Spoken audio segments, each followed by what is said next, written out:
안녕하세요, 풍부입니다. 네, 오늘은 10월 11일 화요일이고요. 지금 6시 33분 지나고 있습니다. 와우. 네, 이제 10월의 연휴들이 좀 다 지나갔네요. 네, 이번 연도는 또 공교롭게도 지난주 그리고 지지난주 이렇게 같이 월요일이 휴일이 같이 들어있어 가지고 이렇게 3일을 연휴로 갖게 돼서 여러가지 좀 재미난 일들 많이 하셨는지 모르겠습니다. 다시 이제는 또 일상으로 돌아오게 됐네요. 지금 날씨가 꽤 썰렁합니다. 지금 9도 정도 되는 것 같고요. 8도에서 9도 정도. 어제보다도 좀 많이 썰렁해지는 것 같아요. 낮 최고 기온은 18도까지 올라간다고 합니다. 낮 최고 기온은 꽤 많이 올라가네요.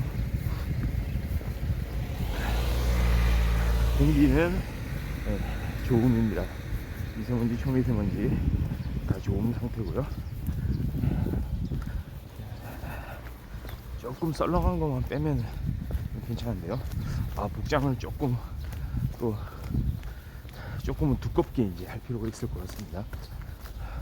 평소처럼 조금 얇게 제가 입고 있는데요. 약간 약하네요. 이럴 때는 좀 걸음걸이 속도를 좀 올릴 필요가 있습니다. 조금 빠른 속도로 걷도록 하겠고요. 몸을 좀 계속 데워야 되거든요. 빠르게 이렇게 좀 데워주고요. 좋습니다.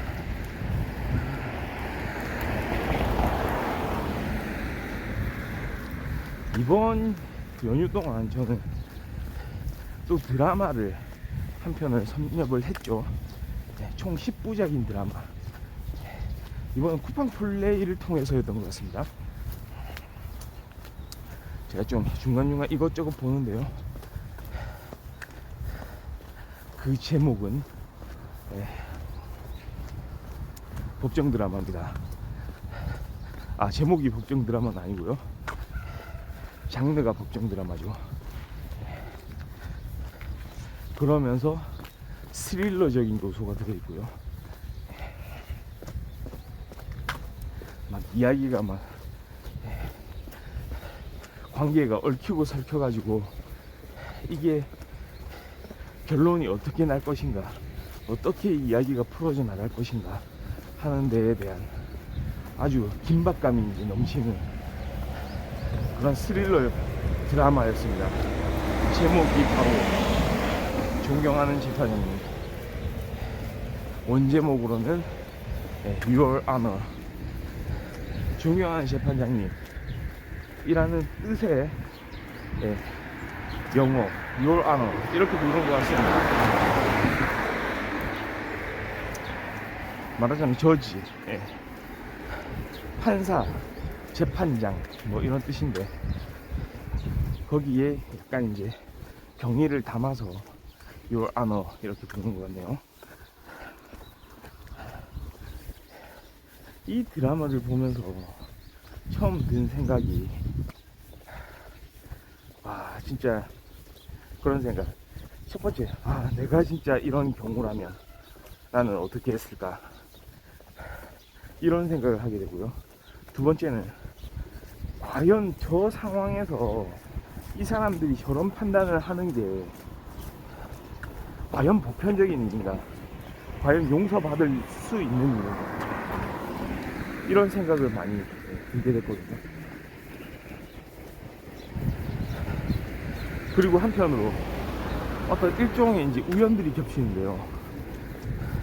물론 그거는 영화적인, 드라마적인 요소이기 때문에 우리는 받아들여야 됩니다.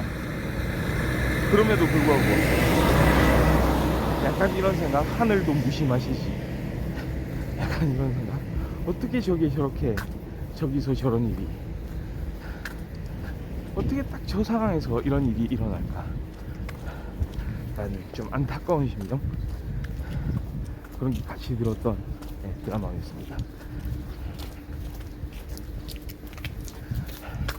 문제는 그겁니다. 명망 있는, 여기서 존경하는 재판장이라고 표현되는 주인공이죠. 판사죠. 어떤 일이 발생했을 때 옳고 그름을 따지고, 어떤 일을 저지른 사람에 대해서 이 사람이 앞으로 어떻게 해야 될 것인지, 이 사람이 죄가 있는 사람인지 죄가 없는 사람인지, 이 사람이 죄가 있다고 생각하는 사람들의 논리, 이 사람이 죄가 없다고 생각하는 사람들의 논리를 같이 섭렵해서 들으면서 판단을 내리는 거죠. 가장 합리적인 판단, 가장 정확한 판단, 그런 판단들을 해야 되는 위치에 있는 바로 판사입니다. 심지어 이 판사는 비교적 사람들의 진면목을 이제 살피려고 노력하는 모습들이 보이거든요. 어느 한쪽에서 아무리 강력한 주장을 하더라도 과연 이게 진실에 근거하느냐, 아니면 또 다른 방법으로 이 상황 자체를 해석할 여지가 있느냐, 이런 식으로 따지면서 플러스 어떤 약자의 이익, 사회로부터 소외된 사람들의 이익에도 눈을 돌리진 않거든요. 그러니까 그런 약자들의 이익을 위해서도 그런 판단을 하는 사람인 것 같습니다. 그래서 명망 있는 판사, 법조인인 거죠.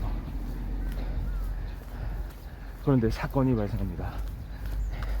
그 사건은 바로 아들한테서 일어나는 건데요. 아들이 교통사고를 일으키는 거예요. 실수로 사람을 치게 됩니다. 자기 또래의 어린 학생, 어린 아이를 치게 되는 거죠. 거기서는 나이가 대략 한 17살 정도, 한국 나이로는 한 고등학교 한 2학년쯤 되는 것 같아요. 고등학교 한 2, 3학년 되는 걸로 보입니다. 사고를 일으키는 거죠. 일부러 치려고 친 건 아닙니다. 그런데 부득이한 상황에 사고를 내게 되는 거거든요. 문제는 그 다음의 행동. 처음에는 아마도 이게 참 웃기는 거예요. 경미한 사고를 일으켰을 때는 거꾸로 신고할 가능성이 좀 높아지는 것 같습니다. 근데 이 경우에는 큰 사고, 거꾸로 큰 사고일수록 더 신고를 정확하게 해가지고 그 사건을 알리고 그 피해자가 도움을 받을 수 있게 조치를 취해야 되는데 갈등을 겪게 되는 거죠. 911에 전화는 하지만 제대로 된 이 피해자, 이 어린 학생을 구조하러 올 수 있게끔 조치를 취하지 않는 거죠. 이게 바로 사건의 발달입니다. 이 911에 전화를 했던 이 기록이 앞으로의 이 사람들, 이 부자, 이 아버지와 아들의 미래에 엄청난 이제 영향을 미치게 되는 거죠. 그렇습니다. 그러니까 사람이 이제 그 순간부터 할 수 있는 것들, 여기서 할 수 있는 거란 사실은 해서는 안 되는 것들까지 포함하는 개념이 되는 겁니다. 사람이 과연 어디까지 할 수 있을까?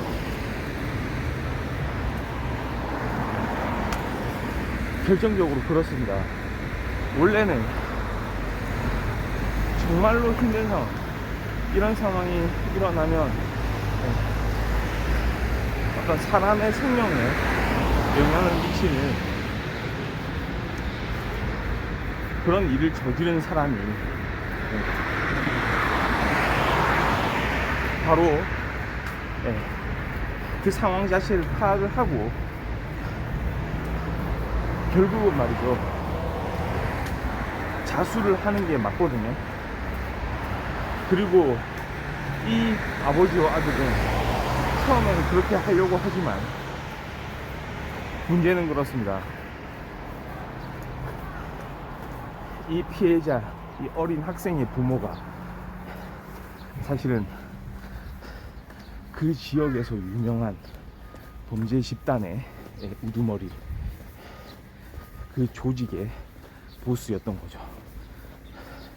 악랄하기로 정평이 나 있는 그런 사람들을 상대로 먼저 경찰에 자수를 해야 되는 상황.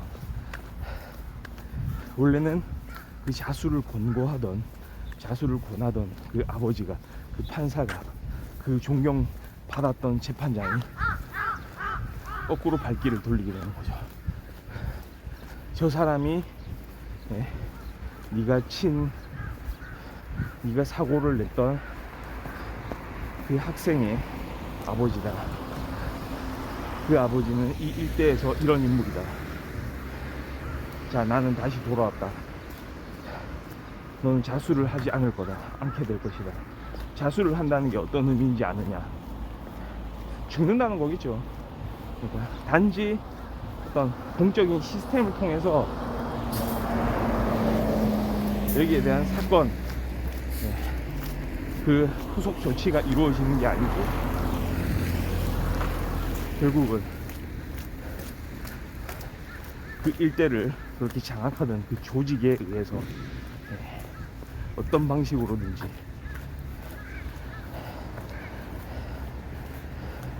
그렇게 복수를 당하게 될 것이다 라는 의미를 이제 내포를 하는 거거든요. 일면 좀 어떻게 보면은 합리적인 생각일 수도 있어요, 그게. 근데 거기서부터 이제 시작되는 겁니다. 이제 갈등, 본인이 지금까지 쌓아왔던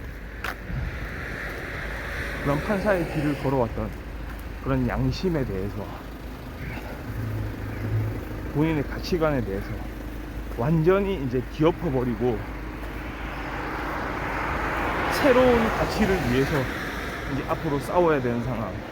아니면은 어쩌면은 사실은 지금 이렇게 마치 바뀐 것 같은 이 가치관 자체가 사실은 본인이 품고 있던 원래 그 가치관이고 원래 가지고 있던 그 사람의 본질이고, 거꾸로 마치 그렇지 않은 것처럼 위선적으로 가식적으로 살아왔는지도 모를 일이거든요. 거기서부터 이제 진실을 드러내기 시작하는 거죠. 우리는 이미, 그러니까 이 드라마를 통해서 범인이 누구인지, 사실은 어떤 식으로 이 문제가 해결이 돼야 되는지 분명하게, 명확하게 알고 있습니다. 그런데 그렇게 할 수 없는 상황. 결국은 어떻게 됩니까? 일단 처음 시작된 거짓말이 다른 또 거짓말을 낳게 되는 거거든요. 거짓말의 가지치기. 그 거짓말의 가지치기는 단지 어떤 공적 시스템이나 그 범죄 조직을 속이는 데만 쓰이는 게 아니고, 내 주변에 나와 가장 가까웠던 사람, 그 사람들한테까지도, 그러니까 내 신념이 이것이다, 나는 정의로운 사람이다 라고 이렇게 계속해서 이야기해오며 그 사람들과의 관계를 자신이 가지고 있는 내 가치관이라고 믿었던 그런 자신의 인생 속에서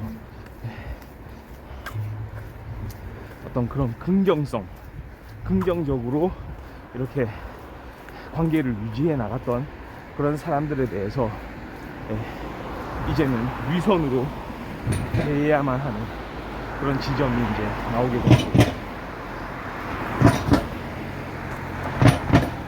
그러니까 결국은 갈등하는 모습들이 그려지긴 하지만 시종일관 저는 좀 그런 생각이 많이 들어서 이 드라마를 보면서 원래 이 사람이, 이 아버지가 또는 이 아들이 원래부터 소시오패스가 아니었던가, 어떻게 이런 식으로 반응할 수 있지? 결국은 첫 잘못 자체를 이런 상황을 일으킨 사람들이 바로 이 사람들이 아니었는가.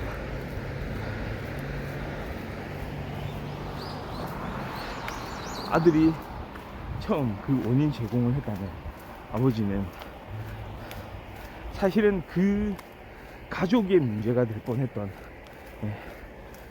그 사건을 말이죠, 선의의 피해자들, 그 피해자들을 양산하게 되는 그런 결과를 낳게 되는 겁니다.